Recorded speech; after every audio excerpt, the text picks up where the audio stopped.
Welcome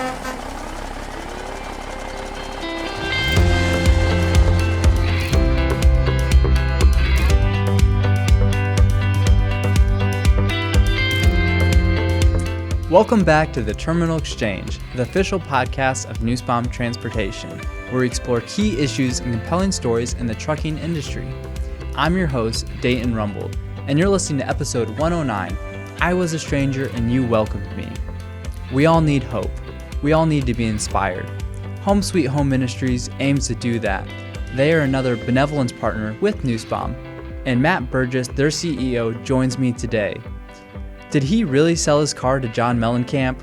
Find out today as we do Two Truths and a Lie and talk about the different programs that Sweet Home Ministries offers. This is an episode you're not going to want to miss. Please tune in to this featured exchange.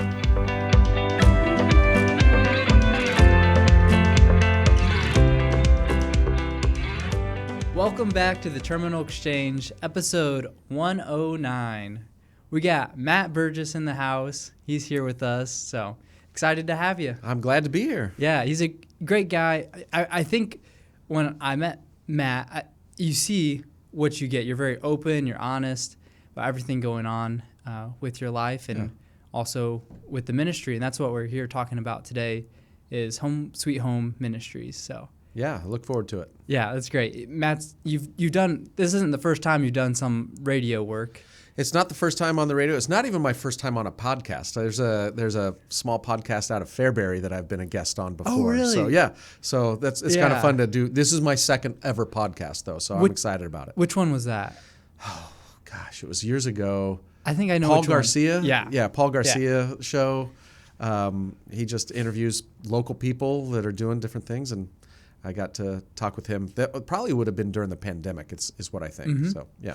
Okay, yeah. Cool. So you're used to the podcast thing. Yeah, this is a nice setup that you guys have here, though. Yeah, we do like having a place to do this, to have a nice place where we can put anything out for our drivers to know and our employees. So yeah, definitely put Hopefully I don't put anybody to sleep while they're listening to this, right? I don't think so. I think you'll be great. So yeah, it's pretty cool. And you're the CEO. I'm the CEO at Sweet Home Ministries. Okay. I just observed my 3-year anniversary in that role last week, actually. And really? So it was 3 years last week. And then, but I've been at Sweet Home for almost 15 total years. Okay. Yeah. So what would you do before? I was our chief operating officer. So I oversaw day-to-day our programming, all of our ins and outs of the services that we deliver to folks. So worked very closely with our CEO who retired 3 years ago, and I was part of the succession plan. Yeah. Okay. Great. And how did you get involved at the beginning? Like, what brought you to Bloomington, and how did you even get to this role? Yeah, that's a good question. I'm a therapist by training. So my early career was doing mental health therapy with families and children and adults in all different settings. Mm-hmm. And then over the course of my career, I wound up getting promoted into supervisor and management level jobs, started to take on program direction responsibilities. Mm-hmm. And then I actually got recruited away from working locally and worked on a statewide capacity for DCFS. Oh, really? I was a coordinator of a program that tried to stabilize children who were in foster care, stabilize those foster placements. So I did that for a couple of years, traveled all around the state, realized road life, it's tough, right? Yeah, and so tough. And I had kids at home at the time, and so I wanted to be around for their activities as they were getting into junior high and that type of thing. So, I think God led me to Sweet Home. Mm-hmm. I'd worked and lived out of Champaign County for most of the time, and then somehow God pointed me towards Sweet Home Ministries, and I've been there since 2009. Wow. Yeah. That's cool. And so you said God pointed you to Sweet Home Ministries. Yeah. What did that look like?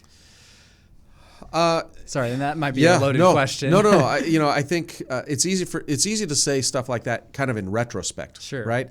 At the time, did I realize that God was pointing me to Sweet Home? Probably not. But I tried to maintain an openness to contributing and doing something meaningful with my life.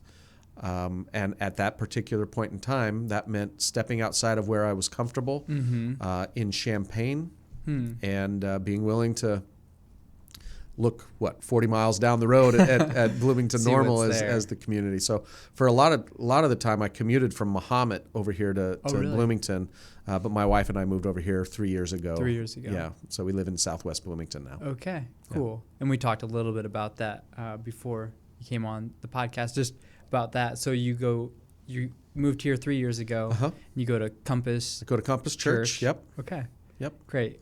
Where'd you go before that? We were at First Christian Church over in Urbana, Champaign, Urbana. Okay. Yeah, I was actually an elder at my church over in Champaign, and so that was a big deal to move and come over here. That's not easy. Yeah. Yeah, kind of having to step out of your comfort zone. Yeah. Home Sweet Home is not a new organization.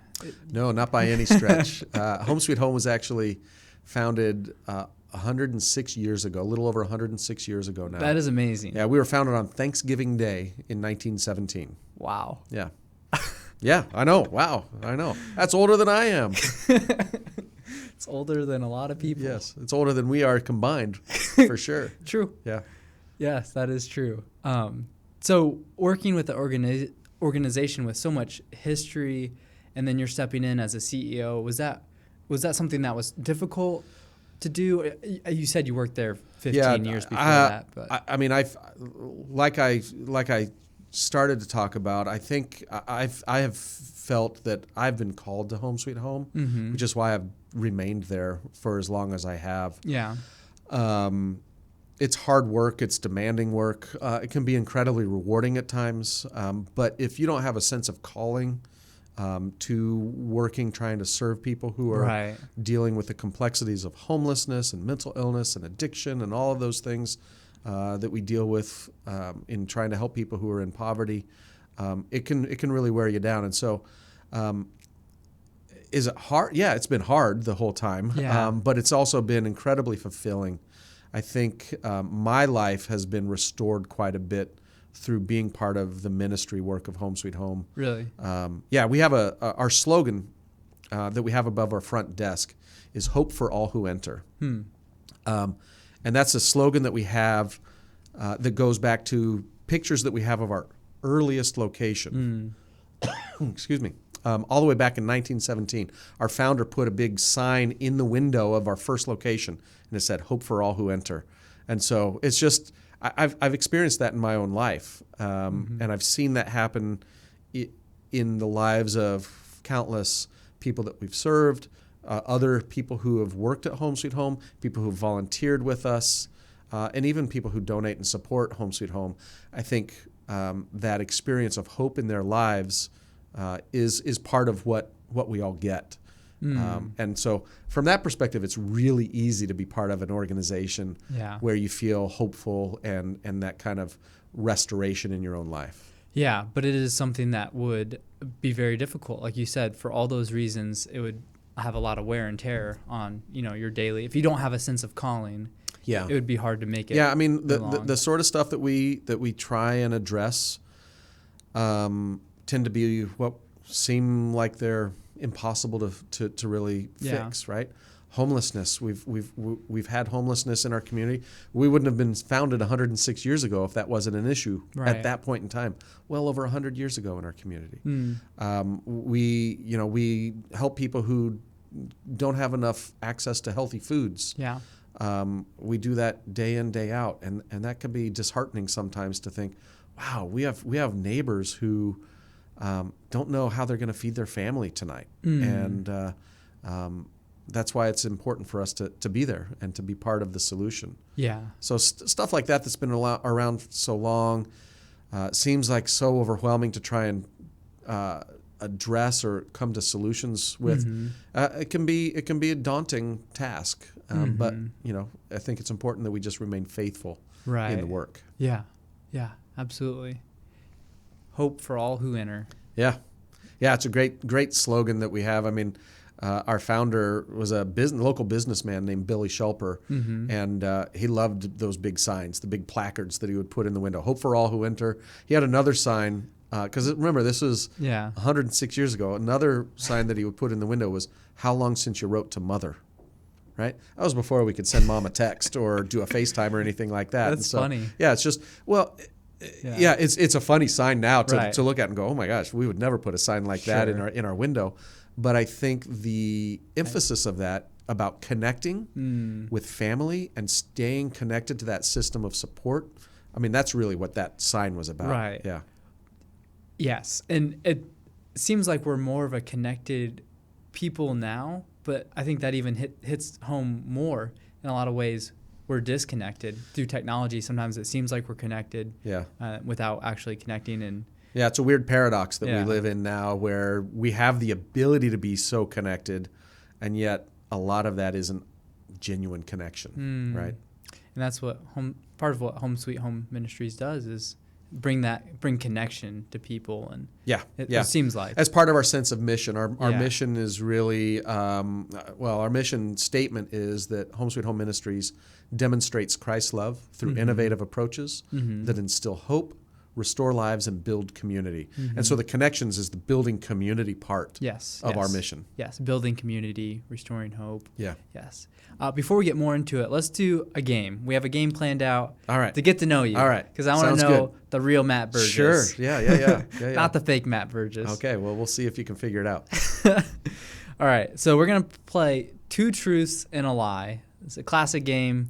So, Matt, you're going to give me 2 truths and 1 lie, and I'm going to have to guess which one's a lie. And Daniel, you can help too. All right. So, what do you got? All right, let's see. Okay, so I grew up going to high school. I rode a commuter train to go to high school. Train. A train, yeah, not a school bus. I rode like a train to high school. Okay.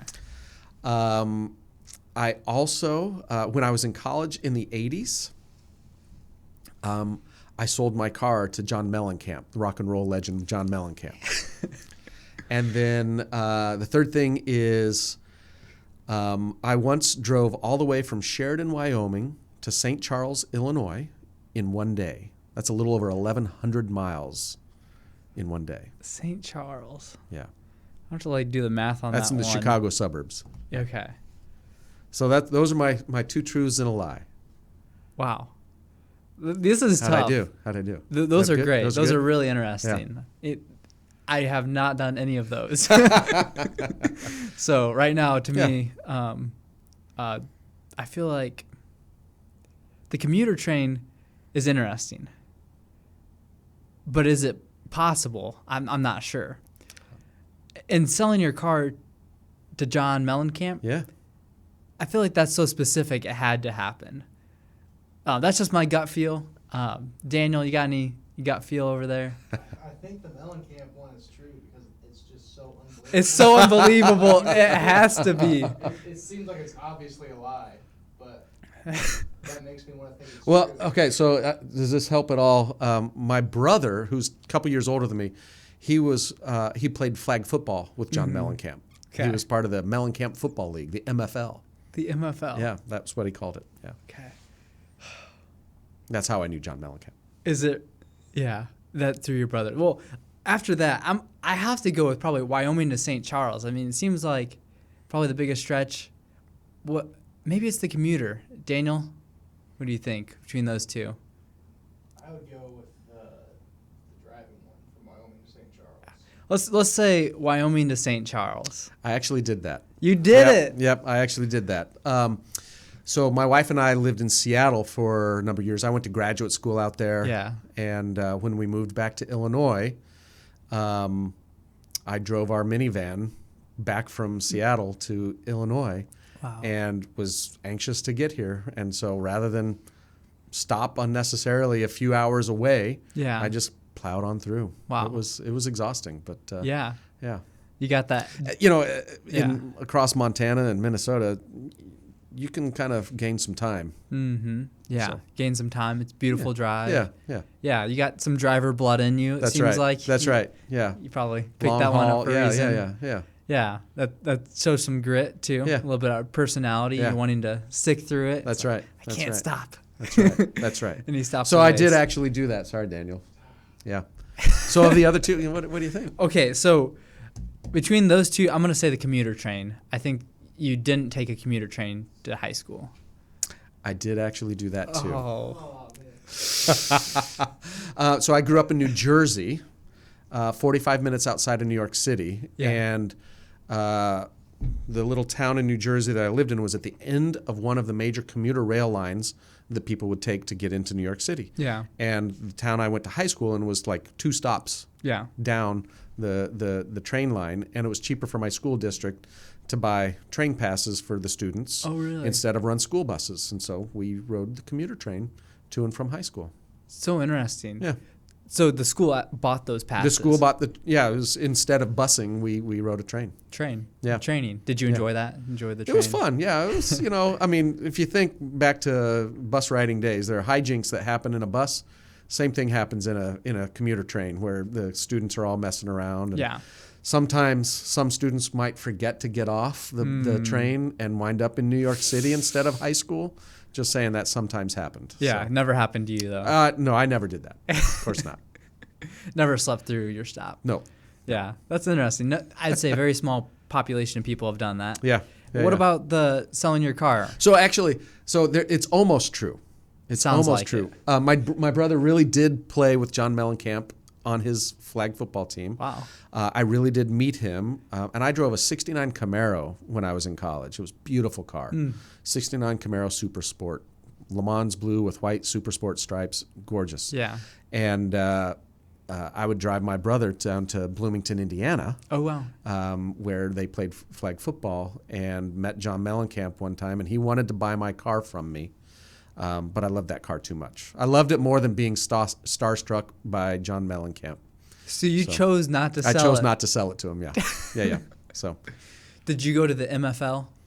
I did not, no. I did not, no. Yeah. You chose not to go to the MFL. I didn't get asked. Oh, okay. My brother actually played football in college. Oh, really? And so he was a ringer on Mellencamp's MFL team, and I did not play football.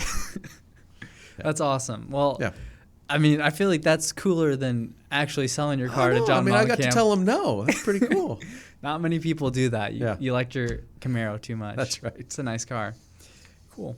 Well, if you're ready, we can dive a little bit into Sweet Home Ministries, and we talked about the values, the mission. Can we talk a little bit about how it started and the origins of Sweet Home Ministries? Yeah, our founder, like I said, was a man named Billy Shelper. He was a local businessman. He was a salesman, actually. Mm-hmm. And his wife was tragically killed, we think in a car accident. There's some details that are a little fuzzy.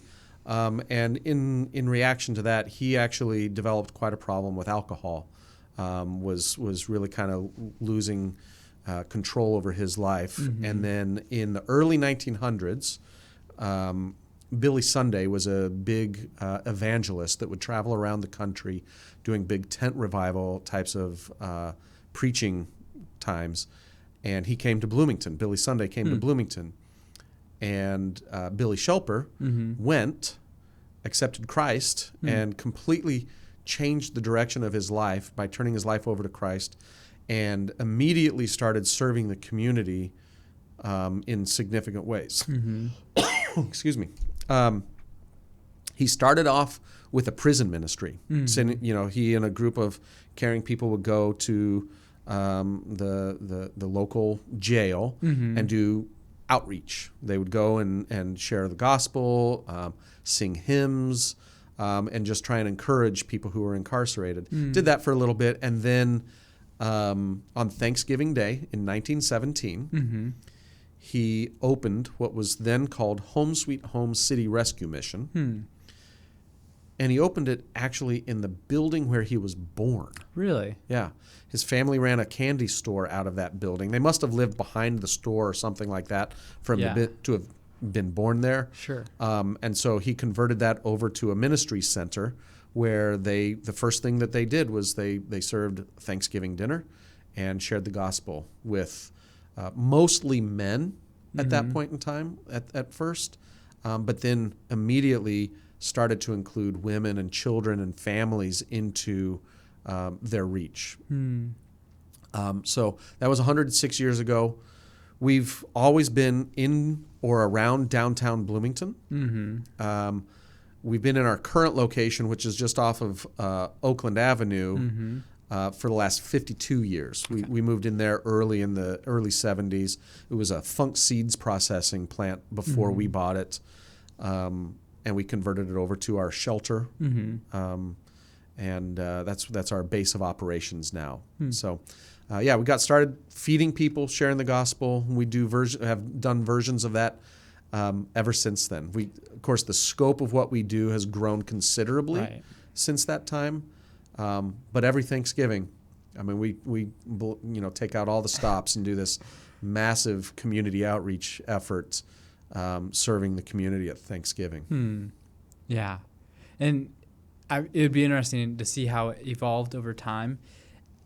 And I see the bends around Bloomington Normal. Oh, yeah. And there's so many different ways that Sweet Home Ministries does things. And it seems like it started off, were those, when they first did that first one in Thanksgiving of 1917, was that was it focused for homeless people? Or it was for disadvantaged members of the community, including people who would have been homeless at that time. Yeah. Homelessness then looked very differently than it looks now. Mm-hmm. So, but yes, that would have included people who were homeless in our community, maybe living from place to place to place, but also with a lot of just impoverished people who wouldn't have been able to have that Thanksgiving banquet. Yeah, cool. Yeah. And that's how it started off, and it evolved over time. But has the mission and values, has that been pretty central and similar? I think that hope for all who enter slogan, it's been the overriding thing throughout our entire organizational history. Mm-hmm.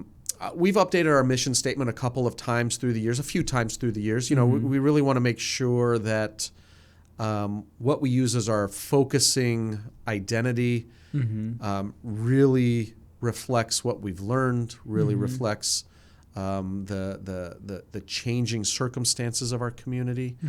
And so our current mission statement that I shared a little bit ago, we've had that for probably 10 or 12 years. We updated that early in my tenure at Home Sweet Home, and have really leaned into that over the last decade, really trying to be serious about instilling hope, restoring lives, and building community. And we think that current mission statement honors the commitment that our founder made when he started the organization, and really carries through now to our current day intention that he had back in 1917. Yeah, it does. It's very similar. And you need that. When you show up to work, you need to know, why am I here? That's right. Why am I doing this? And for the volunteers that come in, what's the point of doing this? And it seems like it is a very God-centered ministry. Yeah, we are. I mean, we make no bones about, we're a faith-based nonprofit organization, right? That our faith is why we exist as an organization, and our faith is why we're part of it ourselves. Right? Me as an individual, the reason I'm at Home Sweet Home is because of my sense of faith and my sense of identity of who I'm called to be as a follower of Christ. Right? Yeah. And that influences everything that you do and Home Sweet Home does. Yeah, and hopefully that pervades everything that we do. Yeah. Yeah. Very cool. Yeah. So looking at the ways that Home Sweet Home works today, if you could just fill me in a little bit about all the different things that happens behind the scenes. You're very much involved in all of these things. I mean, from what I've seen, you have a community building, the Junction, Bread for Life. But could you share a little bit about all these different facets? Yeah.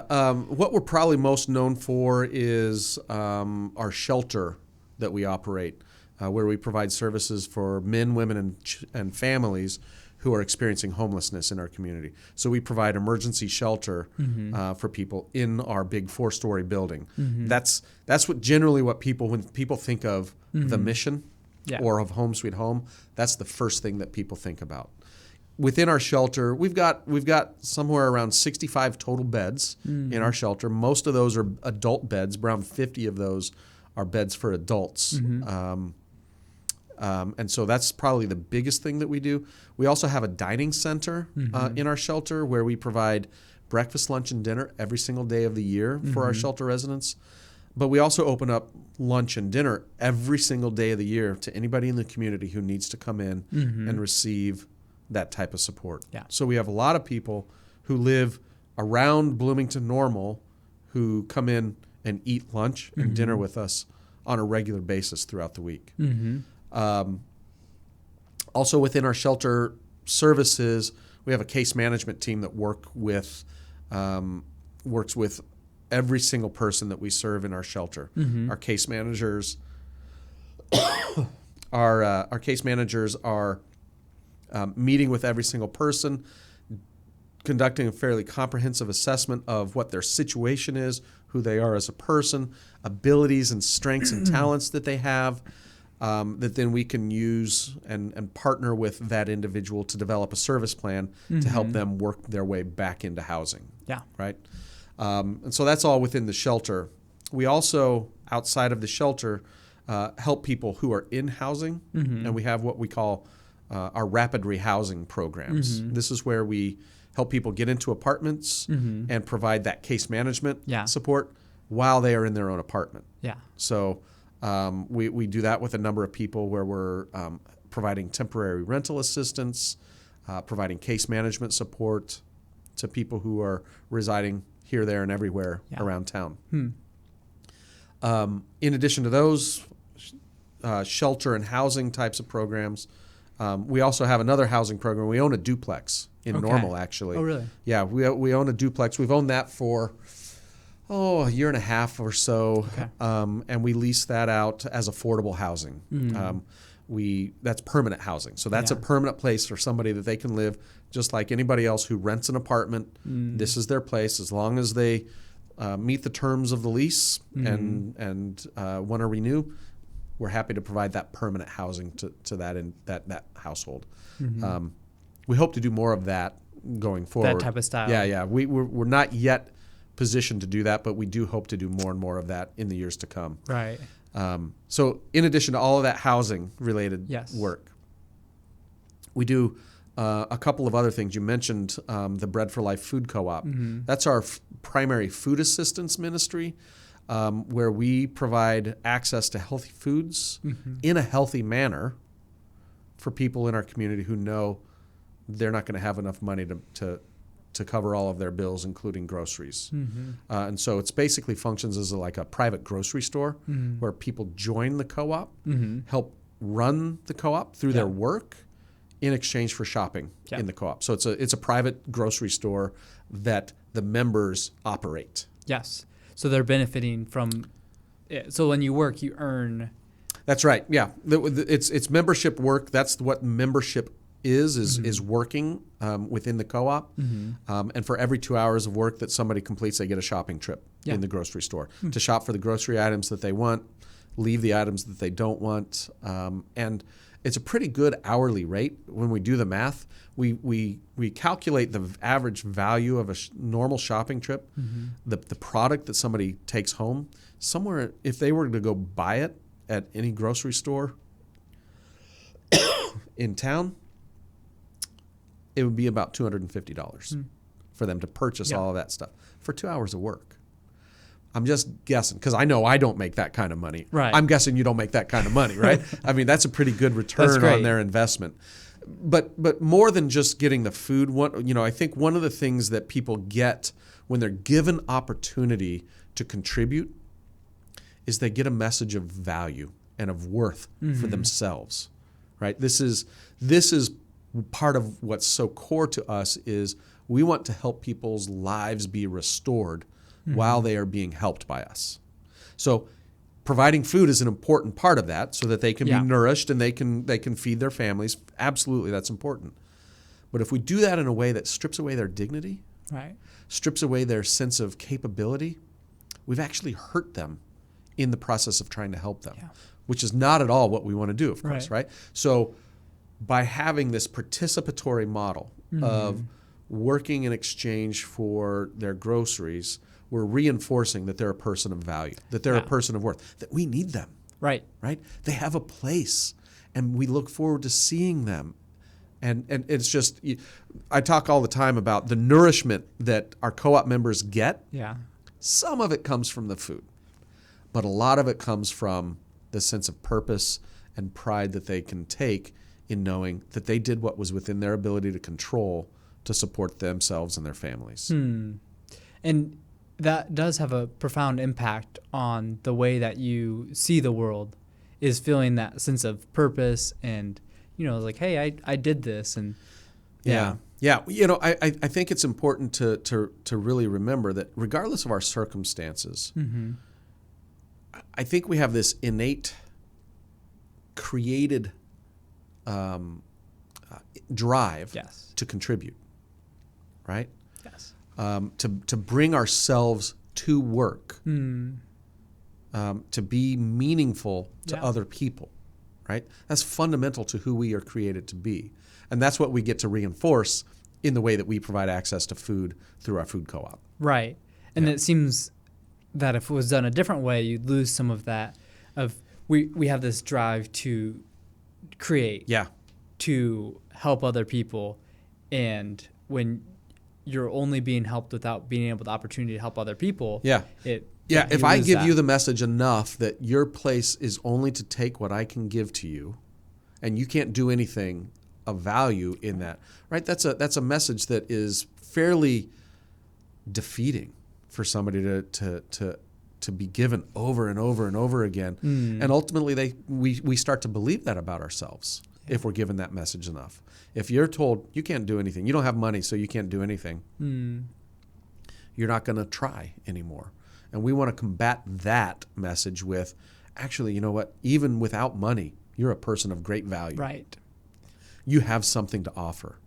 And so we really bring that into the dynamic of how we're serving people in our food co-op. Yeah, and how you run. And I like that. It seems that the gospel does that too. When we come to know Christ, that he gives us dignity.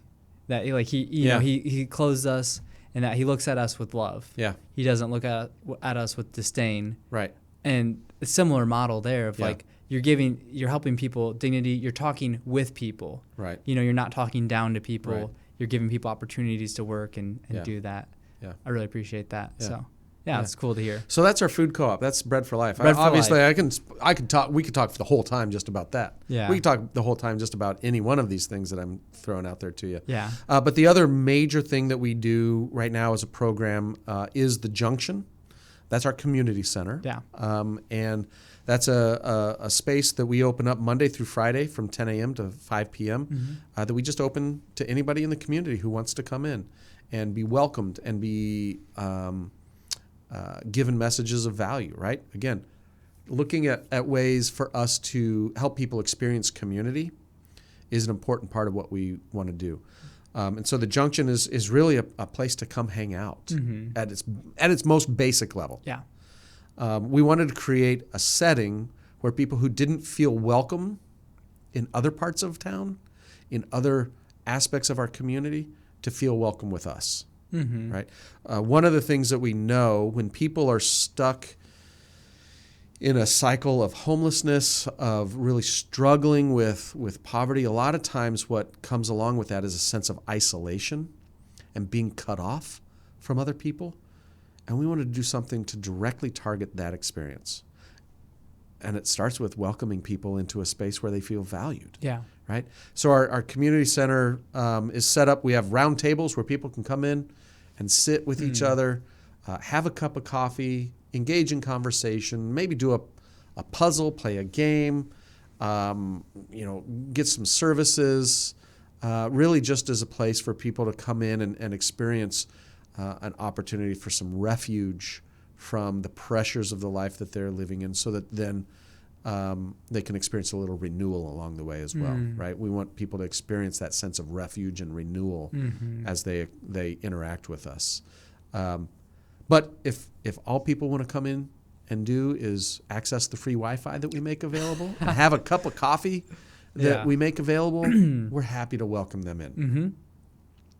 Usually when somebody starts like that, over time, they start to have conversation with us.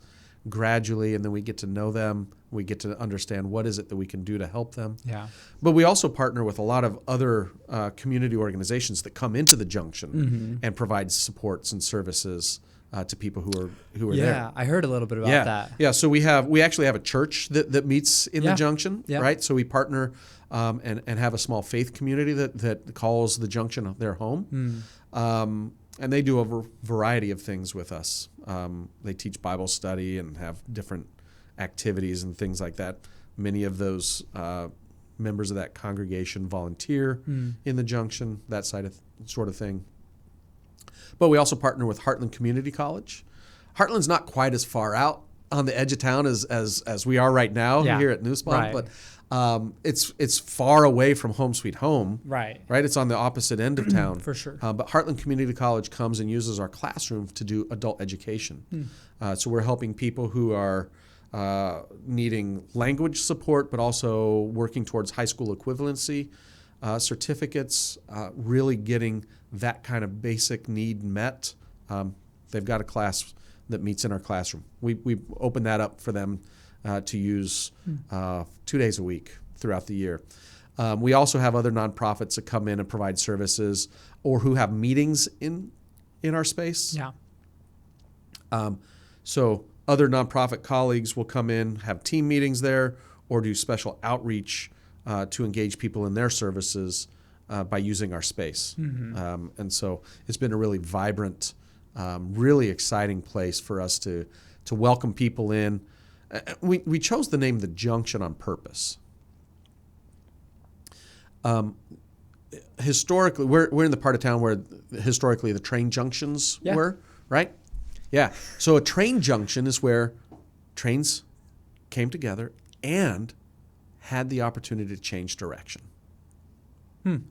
That's what we wanted to have happen. We wanted people to come together. We wanted people and services to come together. And we wanted to create the context where people could change direction if they wanted to. Yeah. So that's been a really exciting thing. It's one of the newer things that we've been doing. We haven't even been doing it for 2 years yet. It's been about 1.5 years that we've had the junction open.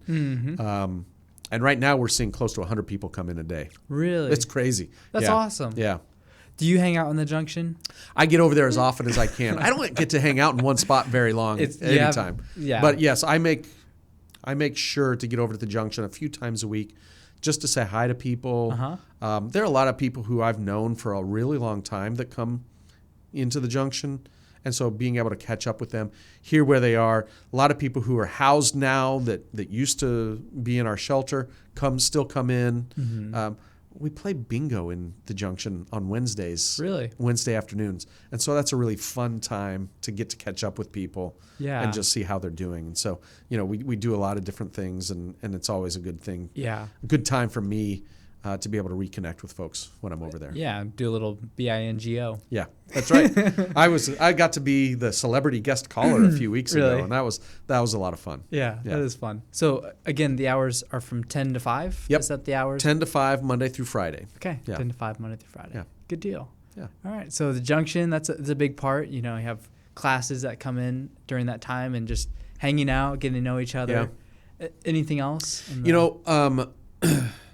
For the past several months, we've been very busy supporting people who are in the tent encampment right next door to us as well. And so my community outreach team that works in the junction, in our food co-op, in our housing programs, they've been very busy trying to help the people who are in the encampment, both providing for their immediate safety and well-being, but also looking longer term at how we can help them overcome the obstacles, the barriers that they are dealing with to get into housing. So that tent encampment has been the newest addition to what we're trying to manage. We're busy trying to. It's this dual process where we're immediately trying to provide support and services to people who are in the encampment, while we're also trying to work on solutions to replace the encampment with a longer-term, more stable, safer strategy of providing access to services than subjecting somebody to trying to survive the winter in a tent. So we're working on specifically looking at doing is launching what we're calling a shelter village program. We're hoping to take a lot of the types of services that we offer inside our big congregate shelter and provide those services in a different setting where individuals have their own small, like one-room structure that they stay in, that they know is stable, can be secured with a lock on the door, Right. and can be temperature controlled while we help them move towards housing. And so this would be a cluster of like little 70 square foot little pod type of structures that people would individually occupy. So one person per 70 square foot structure. And then we provide comprehensive services to them in that type of setting. We think launching something like that replaces the vast majority of people who are in tents having to be in tents. They would be well served by this shelter village concept in ways that our current system just isn't geared to help them be successful. Interesting. And so, and for people that don't know, this is something that happened recently? Yeah, it's been really since like September, October, kind of late fall.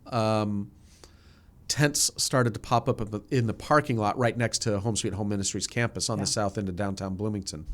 That's a parking lot that's actually owned by Eastview Christian Church, but we partner with Eastview on serving these individuals and have all along. Eastview's been a great partner of ours in this process.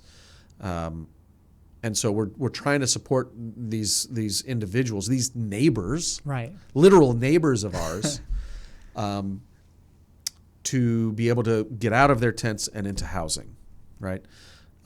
It's a tricky situation. They don't have other options that are viable for them. Our shelter is full all the time now. The Salvation Army, who does the other shelter in town, their shelter is full all the time now. And so we have to come up with new solutions. Right. Or we just have to say, hey, you know what? It's okay with us to have people in tents, which I'm not okay with at all, right? And most of our community is not okay with it. Right. Just fundamentally, we shouldn't have anybody whose only option for shelter is a thin tent, a nylon tent with a tarp over it. Right. We shouldn't subject anybody to that sort of conditions. Right. And so that's what we're trying to do something about. Yeah, yeah. It's a lot of complications, or it's a pretty complicated thing to take care of. Yeah, it is. The people who are in the encampment are people who we've tried to serve in our traditional system in our shelters. They've not been successful, right?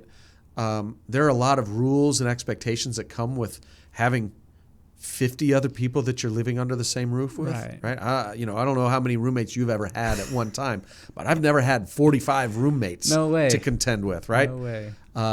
And so that's asking a lot of people sometimes, especially if they have a history of surviving some kind of trauma or struggling with some kind of mental health or substance use challenges. Being able to function adequately in a congregate space is a pretty daunting challenge for folks.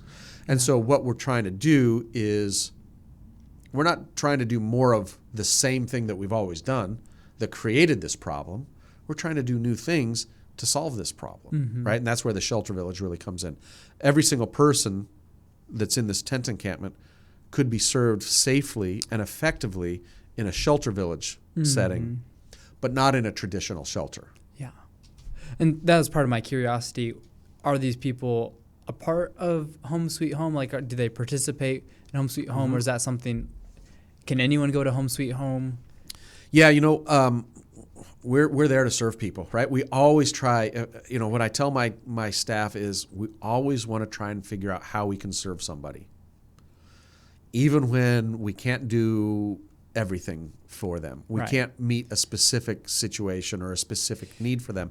Is there something else that we can do for them? So our camping neighbors right now, we're providing as best we can some case management services for them. Most of those individuals in the tents, they don't have identifying information. They don't have a state ID. They don't have a social security card. They don't have a copy of their birth certificate. It's hard to do pretty much anything without those identifying documents. Wow. And so that's where we're starting with a lot of people, helping them get identification. We're also helping them fill out housing applications, telling them, first of all, hey, you're eligible for housing. Many of them don't realize that. And so we're moving them at a very basic level towards services. We're helping them get connected with healthcare, mental health care, those types of things as well, while working on this longer term solution of a shelter village. Yeah. And there are so many challenges to homelessness. And I think right now we're in winter, and I think of temperature too. I'm just going through that, having to experience something. I don't live too far from Uptown Station. I go past there, and people sleep outside Uptown Station. Weather like this, Right. So imagine that being your sleeping arrangement and trying to come to work the next day. Yeah. It's impossible, right? Imagine doing that night after night after night and being focused on anything other than survival. It's impossible. People who are unsheltered can only think about how they're going to meet their survival needs, right? That's why a shelter village is so important for us, so that we can get that survival need taken care of, to free up people's minds and energy to start thinking about what's next.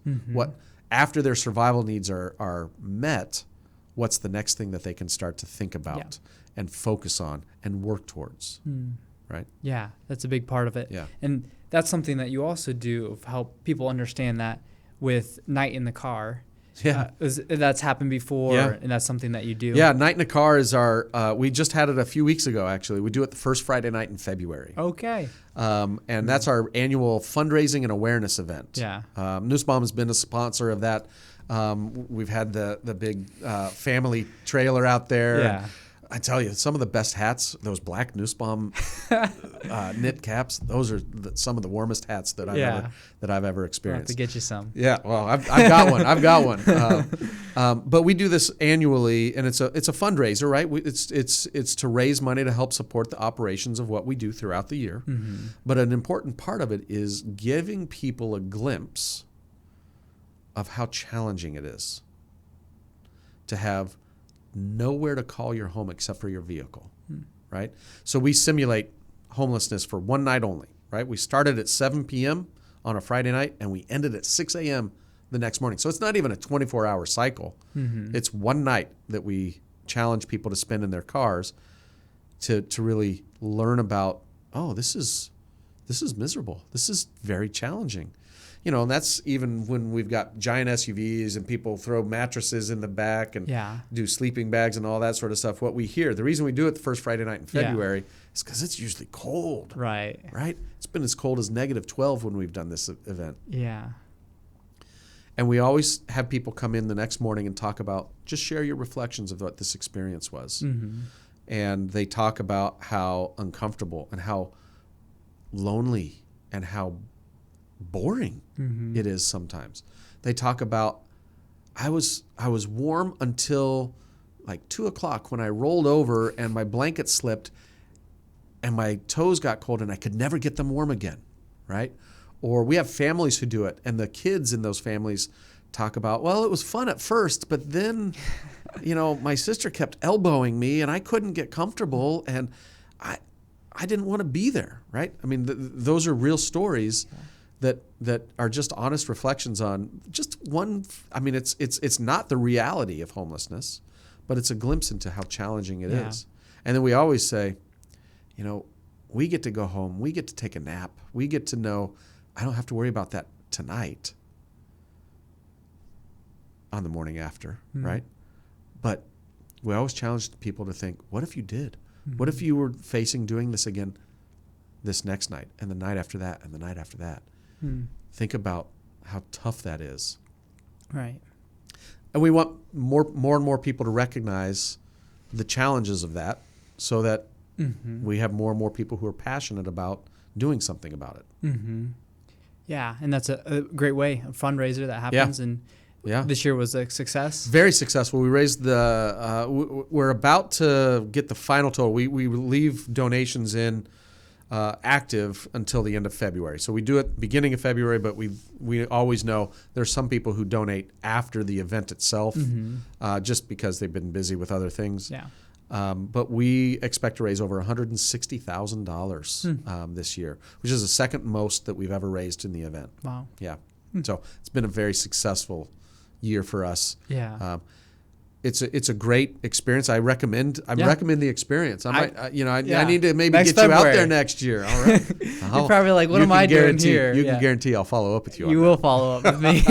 Hey, remember that podcast you did? Yeah. Hey, I think it's time for you to come out. We could do something from the event. We could. Yeah. That'd be great. Yeah. I think thinking about that, and also with our truck drivers, this is something that a lot of our truck drivers experience too, is homelessness, coming from homelessness and using the truck as their home until they build enough wealth to purchase a home or get an apartment. And so this is a very relevant topic too, of what we're talking about. And a lot of truck drivers have experienced this, or it definitely is something that happens. And when you're saying about the sheets and living in your car, it's like, it's the experience of a lot of truck drivers that's where they are. Well, I've never been a truck driver. I drove a long haul one time, right? Sheridan to St. Charles one time. But it can be really lonely, I would guess, on the road. I mean, for sure. It's hard to have that sense of community and connection with people. And so that's an important part of the reminder that we all need that type of support in our lives. We need to have people that are there for us. We have family, we have friends that we're blessed to have in our lives that are there for us in big ways and in small ways. Yeah. That's what everybody needs. That's what everybody deserves. Exactly. Yeah. It's a big part about it. Yeah, really. Thanks for sharing a lot of those things. Is there anything else? I did see on your website there's an employer match program. I mean, you have the drop-off locations. You talked about the co-op. I forgot to talk about the bins. Yeah. Our drop-off locations, that's one of the ways. So Home Sweet Home is very unique in how we're funded. We are funded almost entirely by private donations. For a nonprofit organization, that's really, really exceptional. Most nonprofit organizations rely on state and federal grant funding, and we get a little bit of that, but it's less than 10% of our operating budget. Really, 90%, 92% of our operating budget comes from donations of caring people and caring businesses like Nussbaum that support the work that we do. And so the clothing and shoe collection bins that we have around town, that's one of the ways we raise money. Every bit of clothing and every pair of shoes that gets dropped off in those bins, we sell, right? We sell it by weight, and that helps raise revenue to support the work that we do in the junction, in the food co-op, in the dining room, in our housing programs, in our shelter, all of that. And so we really look at different creative ways to raise the money to support the work that we do throughout the year. Yeah. That's cool. Cool to hear that. I didn't realize that's how it's funding. I thought that was clothes were being used, but they're sold and then used. Yeah, those clothes wind up going into thrift stores, but not locally. All right. I mean, we've got the Home Sweet Home branded bins, and then there are the other bins that are oftentimes set right next to our bins. I always encourage people to drop your stuff in the Home Sweet Home bin, because the same thing happens no matter what bin you drop those in, except the money that gets raised by the Home Sweet Home bins supports us locally, supports this local nonprofit organization. The things that get dropped in the other bins, that's fine, but all that money leaves the community, right? So there's double payoff to dropping your used clothes and shoes into the Home Sweet Home bins. Yeah, and Home Sweet Home's right in the heart of Bloomington. Right. It's going right here. That's cool. I've been talking a lot. My throat's dry. Sorry. That's good. Okay, so we talked a little bit about the different facets, anything else with that you would like to mention we haven't talked about? I think I want to emphasize that we are very much a faith-driven organization. Yeah. Right? That as important as the things that we do are, providing shelter, rental assistance, food, case management, as important as all those things are, if we didn't ground those activities in our sense of faith and our sense of purpose, then we wouldn't be nearly as effective. We wouldn't see nearly the outcomes that we see when we have that as our grounding. Yeah. Sorry. Yeah, no worries. I really appreciate you saying that. Yeah. I mean, that makes the difference between running a faith-based organization versus not. The verse, unless the Lord builds a house, the labor builds in vain. Right. And that's what you're doing. Every day you're waking up, you're strategizing about how can we help in this cycle of homelessness? How can we help people, can we restore lives? And you can put all the plans and programs into action, but unless the Lord builds the house, you'll labor in vain. Yeah. That's great note to include there. Yeah. Great. I emailed you in your email response. You had Romans 12:4-5. Yeah. In that, I was curious, what does that mean to you? Romans 12:4-5 are some of my favorite scriptures, two of my favorite verses in all of Scripture. And I think it's one of the aspects of the body of Christ that I get to be witness to by serving at Home Sweet Home. It talks about that we're all different parts of Christ's body. We all have our own special function, and we all belong to each other, right? We all need to rely on each of our contributions to really following Christ and fulfilling the call to bring God's kingdom here on earth as it is in heaven, right? So I know that you're doing that here at Nussbaum through your job, right? That's a reminder to me. It's a reminder to you, hopefully, that that's how you fit into being part of Christ's body. That's how I individually fit into being part of Christ's body. But it's also how my organization, your organization, fit into Christ's body. We each have our own special function. We each contribute unique assets and unique contributions to being faithful followers of Christ. I do my thing, you do your thing, right? Your truck drivers do their thing.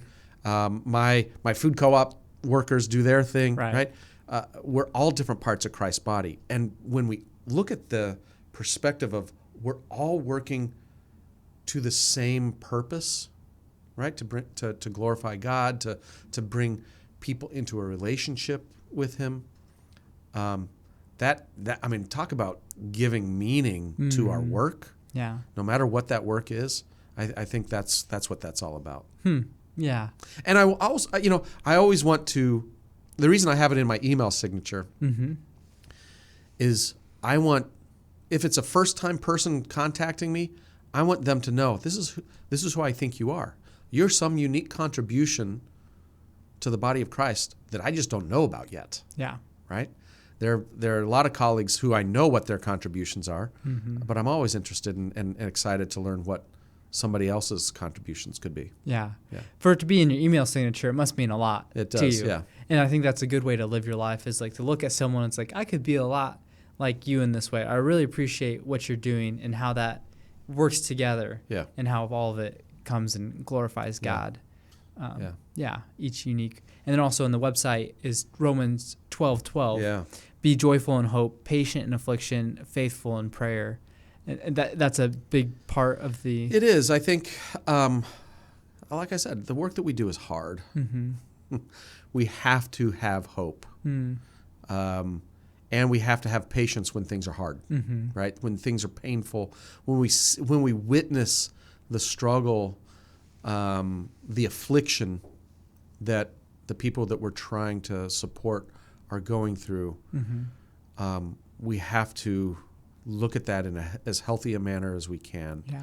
Understand it within this bigger scope of there is hope, right? Yeah. The light shines in the darkness, and the darkness shall not overcome it, right?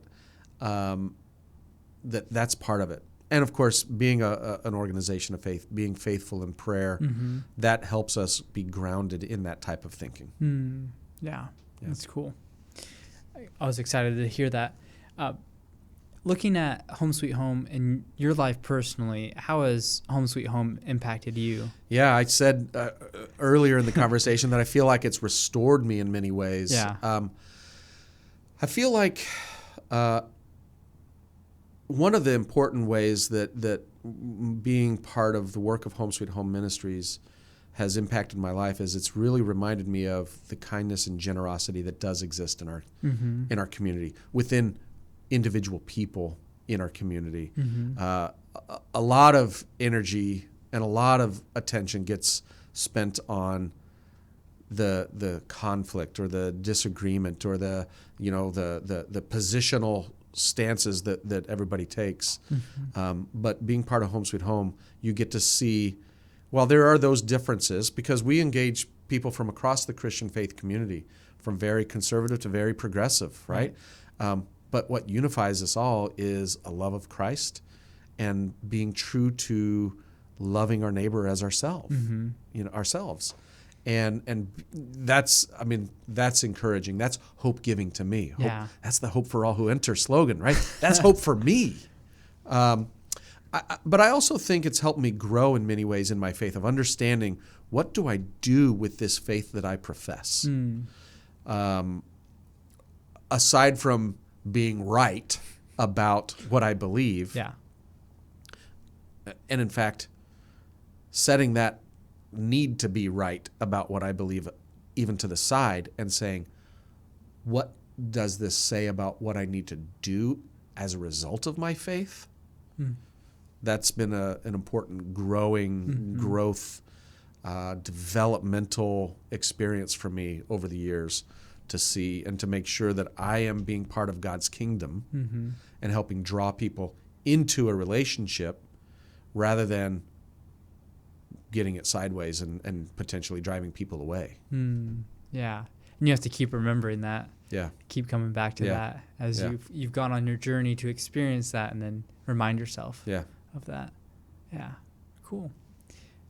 Our motto at Nussbaum is purpose-driven. Yeah. And I like to ask the question, what does it mean to be purpose-driven? What does it mean to live a life of purpose? What would you say to that?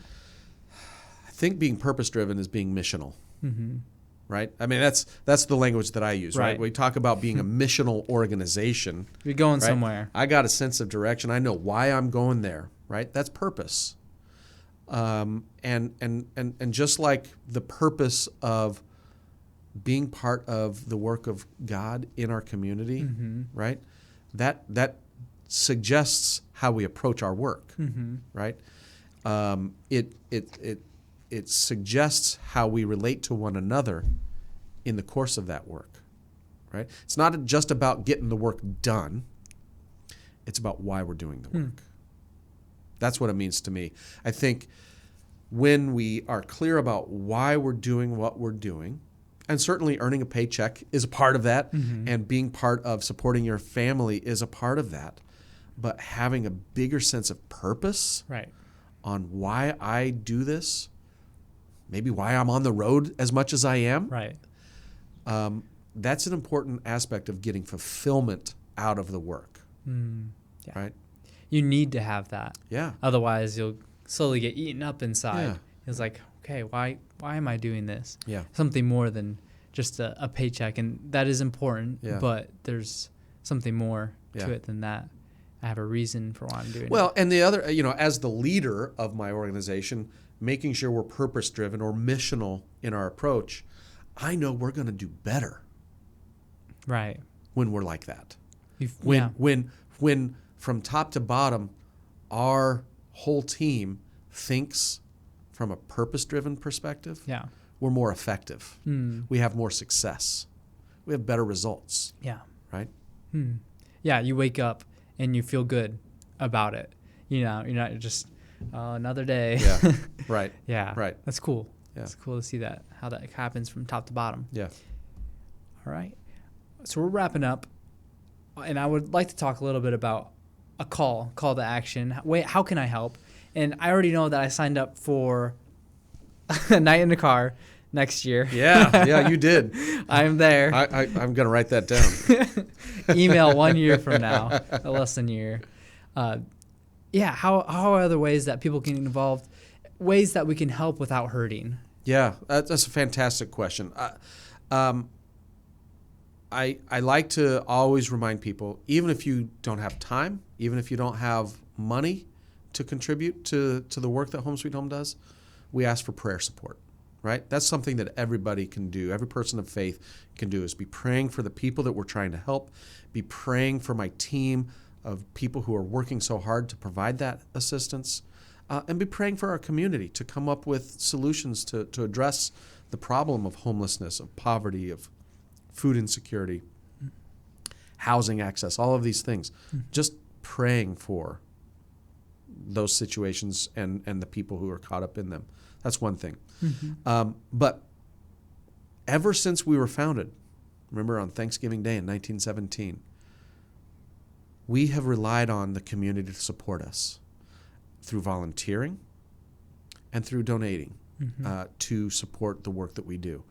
And so those are key ways that you can be involved. Yes, once a year, signing up to do Night in a Car is a big deal, right? That's very helpful. Yeah. But guess what? We provide these services 365 days, 366 days in leap years, right?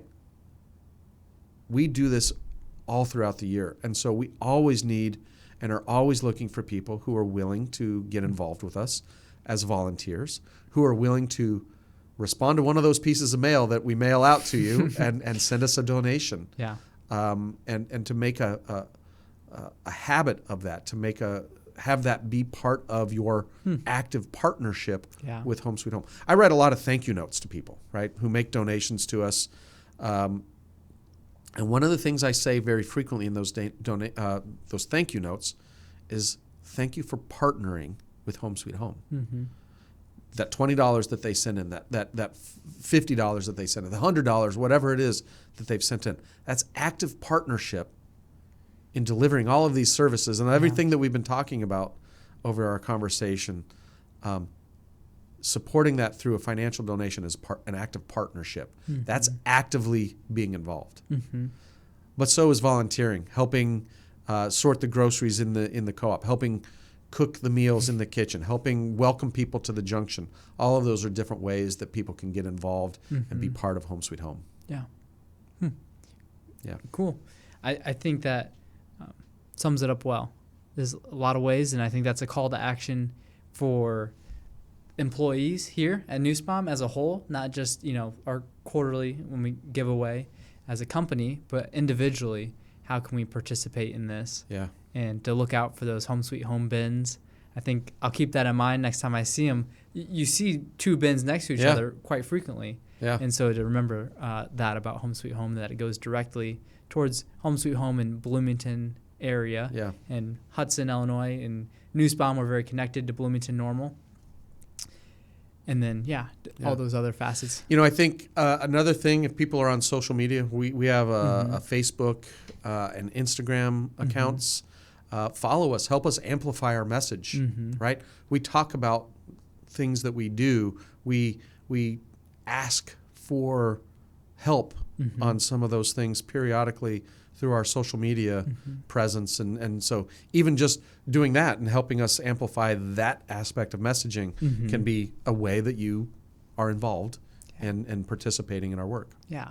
And you may learn some things just as you went through your journey and experienced transformation that we can all, we'll probably learn something through the experience. Yeah. And so I think that's a valuable part of it too. We have a game we like to play. And at the end of this episode, we like to wrap up with hot takes. All right. So, you ready for a couple hot takes? Sure, let's give it a shot. Okay. So these will be controversial. Some people agree, some people don't. This first one's a wild hot take that I don't know where you're at with it. So maybe you might agree, you might not. Ketchup is a smoothie. Ketchup is a smoothie. Well, I'll tell you what. I don't like smoothies, and I don't like ketchup. So by that reasoning, I think ketchup is a smoothie. Wow. You don't like smoothies either? No, call it a milkshake. I'm there for a milkshake. Yeah, not a smoothie. Not a smoothie. Get that out of here. Smoothie King doesn't know what's up. Okay, Nike is the best sports brand. What do you got on? I don't have Nikes on, so I think they're probably most iconic, I would say. Yeah. Most iconic. Yeah. But you disagree with that? Yeah, I think I do. Yeah. Apple Music is better than Spotify. Oh, absolutely not. Absolutely not. Spotify. Yeah, Spotify. I'm a Spotify free guy too. Oh. So I'm of the generation that doesn't mind listening to commercials still. Yeah. So you save a good bit of money too. I mean, it's $10, $15 a month. So the variety on Spotify is pretty good. It is. Yeah. And you can also listen to this podcast on Spotify. So well, that's there you good. go. Also Apple Music, but pineapple on pizza is overrated. Pineapple on pizza should be against the law. Against the law. Yeah. It's an outbreak. It's an outrage is what it is. Don't do it. Don't do it. So remember, I grew up in New Jersey. Yeah. And real pizza to me is thin, chewy crust that you fold over to eat. Yeah. That's the real stuff. And you never put pineapple on that kind of pizza. Okay. Yeah. So yeah, it makes sense. A real flat pizza. Get that pineapple out of here. That's right. This last one. God doesn't want to restore lives. Oh, that couldn't be more wrong. I think we can be assured that God, that Jesus is all about restoration and restoration of our lives and reconciliation with Him. Yeah. Yeah, absolutely. Yeah. Yeah. Hope for all who enter. That's right. Yeah. Hope for all who enter. Yeah. That's a slogan for all of us, not just Home Sweet Home. Exactly. Yeah, and I think that's been something that I'll walk away with is meditating on that. Hope is for all who enter, and thinking about those verses in Romans 12:4-5. Yeah. Been really helpful for me. So, yeah, thanks again for joining. This has been fun. I Good. appreciate the opportunity. Yeah, glad Sorry you my liked throat it. dried out so many times, but hopefully that wasn't too distracting. No, it wasn't. Yeah, so really thankful for you and for our partnership with you and Home Sweet Home Ministries, and it was a lot of fun. Yeah, I really do appreciate the partnership. I mean, Nussbaum is such a strong partner and supporter of Home Sweet Home that it's just such a fantastic arrangement. Yeah, that's good. I'm thankful to hear that. So that concludes our episode 109. Thank you for listening. Until next time, stay purpose-driven and own it every moment. Hey everyone, this is Caleb from Nussbaum Recruiting, and I'd love to answer any questions you have about driving with us. Give us a call at 309-268-1199 or visit nussbaumjobs.com. Hope to talk to you soon. You've been listening to Terminal Exchange, the official podcast of Nussbaum Transportation. If you're enjoying our content, please leave us a review. Your reviews help us spread the word about these important topics and invite more people into the conversation. You can rate and review us on your podcast app or visit us online at terminalexchange.org.